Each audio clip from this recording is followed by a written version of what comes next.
अस्सलामु अलैकुम प्यारे दोस्तों, आज हम बात करेंगे रमज़ान के महीने में गरीब बच्चों पर क्या गुजरी।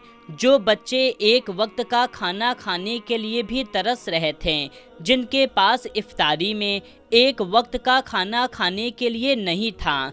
ये वीडियो देख करके आपके आंखों में आंसू आ जाएंगे, तो आप मेहरबानी करके इस वीडियो को पूरा आखिरी तक लाजमी देखें और वीडियो पसंद आने की सूरत में इस वीडियो को एक लाइक कर दें और इस चैनल को भी सब्सक्राइब कर लें। तो मेरे प्यारे दोस्तों, ये कहानी अकबर भाई नाम के एक शख्स की है।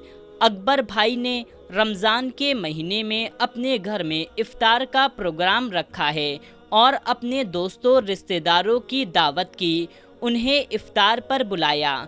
घर में इफ्तार की तैयारी चल रही थी। ये कहानी अकबर भाई खुद बयान करते हैं। उन्होंने कहा, आमों की पेटी नीचे रख करके अपनी बेगम से कहा, बेगम इफ्तारी में कोई कमी नहीं होनी चाहिए। बीवी ने कहा, और कितनी बार कहेंगे, क्या पहले कभी कोई कमी पेश आ रही है जो इतनी तायद कर रहे हैं। पिछली बार सब कुछ इतना अच्छा बनाया था कि आज तक आपके सभी दोस्त तारीफ करते हैं। तो मैंने कहा, हाँ वो तो याद है, आज भी वैसे ही होनी चाहिए। तुम्हें तो पता है दोस्त अहबाब हैं, जरा तुम्हारी भी इज्जत होगी और मेरी भी। बीवी ने शरबत की बोतल दूध में डालते हुए कहा, हाँ ठीक है, आप फिक्र ना करें, वैसा ही होगा। साथ ही साथ उसने कहा कि चिकन बिरयानी, मटन कढ़ाई, कोरमा, कबाब, निहारी, पकौड़े, समोसे, मिल्क शेक, ये सब कुछ तैयार हो चुका है। खजूरें भी मंगवा ली है, बस अब फल फ्रूट काटना बाकी है। आप जरा मेरी मदद कर देना, टाइम कम बचा हुआ है। ये सुनकर के अकबर कहता है, मैंने छुरी ली और अपनी बीवी के साथ फल फ्रूट काटना शुरू कर दिया। कुछ ही वक्त में इफ्तारी का इंतज़ाम मुकम्मल हो गया। हमने सारा सामान डाइनिंग टेबल पर लगा दिया। इतने में मेरे दोस्त और रिश्तेदार के आने का सिलसिला भी शुरू हो गया। इफ्तारी के टाइम सब लोग पहुंच चुके थे। इफ्तार का वक्त होते ही सबने इफ्तारी की और खुशी खुशी खाना खाने लगे। इतने में मेरा एक दोस्त, जिसका नाम अब्दुल है, वो नवीद का मजाक उड़ाते हुए कहने लगा, अरे नवीद, थोड़ा कम ही खाना, कहीं ऐसा ना हो तुम्हें यहाँ से उठाकर ले जाना पड़े। ये बात सुनकर के सब लोग हंस पड़े और हंसी मजाक के साथ लजीज खाने का मज़ा लेने लगे। जब सब लोग खाने से फ्री हो गए तो ये कहते हुए बाहर निकल गए कि जज़ाकल्लाह, बहुत मज़ा आया। और मैंने हाथ धोने के लिए बेसिन पर गया। जा कर के टंकी खोली। इतने में मेरे कानों में एक बच्ची की आवाज़ आई। बच्ची कह रही थी, अम्मी, अब तो सब तरावी की नमाज पढ़ रहे हैं, हमने तो अभी रोज़ा इफ्तार भी नहीं किया है, सहरी भी सिर्फ पानी से की थी। अकबर कहता है, ये सुनकर के मेरे आंखों के आगे अंधेरा छा गया। ये आवाज़ पड़ोसी की 12 साल की बच्ची की थी। मैं जानता था कि दीवार से किसी के घर में झांकना गलत है, लेकिन मैं झांकने के लिए मजबूर हो गया।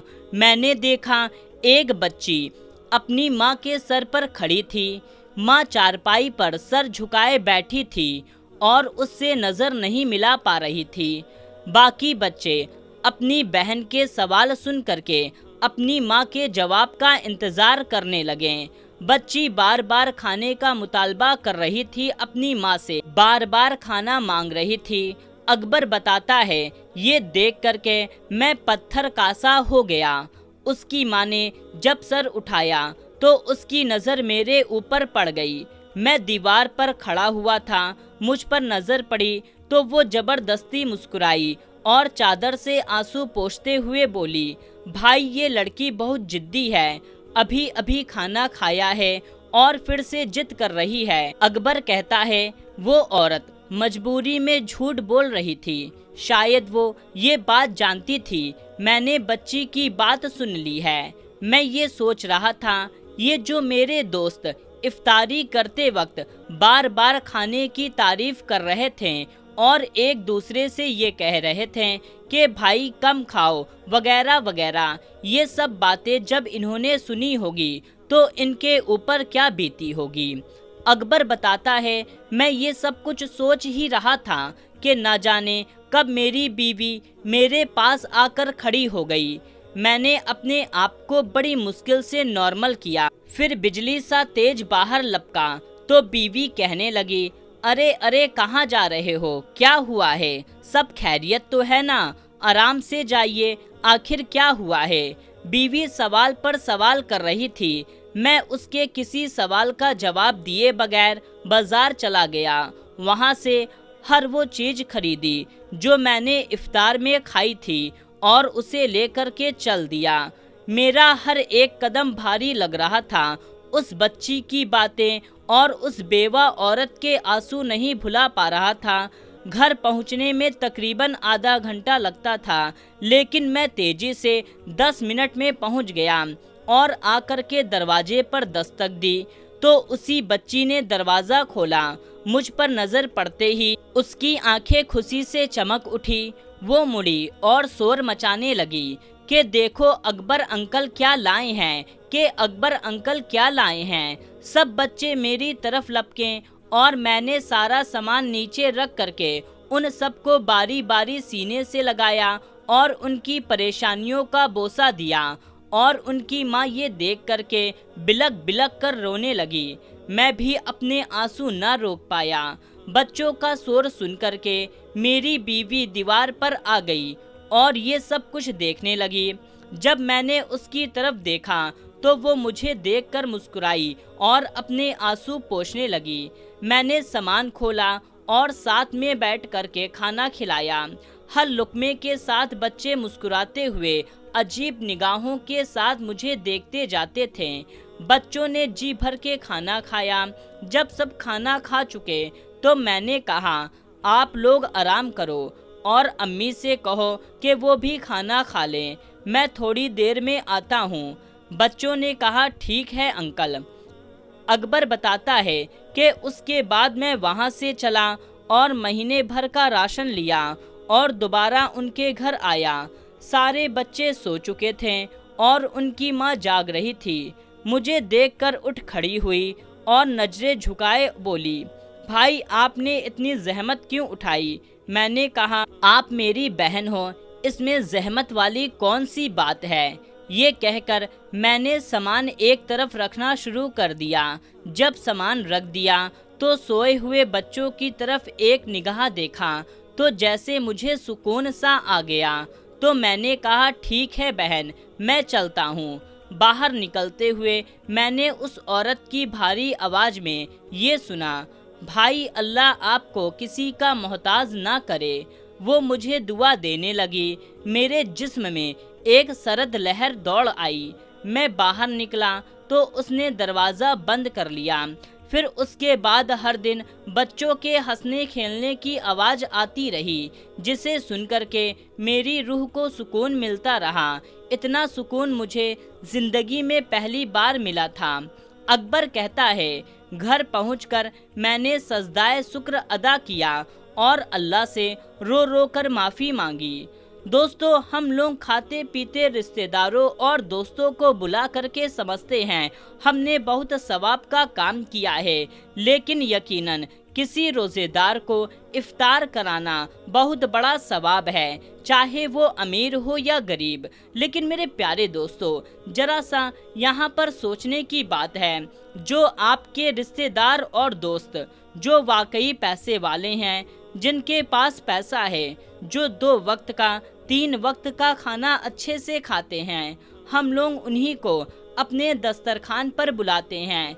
लेकिन जो गरीब होते हैं, जिनके पास 1 वक्त का खाने का नहीं होता, एक बार भी उनकी तरफ नज़र उठा करके नहीं देखते हैं। तो दोस्तों, ऐसा हरगिज़ ना करें। आप दावत करें, अपने रिश्तेदारों को यकीनन बुलाएं, ये बहुत अच्छी बात है, लेकिन अपने पड़ोसियों का भी तो ख्याल रखें कि आपके पड़ोस में कौन भूखा है, कौन भूखा सो रहा है, कौन सा बच्चा किस चीज़ के लिए परेशान है। इस बात का ज़रूर से ख्याल रखा करें। अगर आप अपने खाने में से थोड़ा उनको देंगे तो इससे आपके खाने में कमी नहीं आएगी, बल्कि इससे आपके खाने में इजाफा होगा।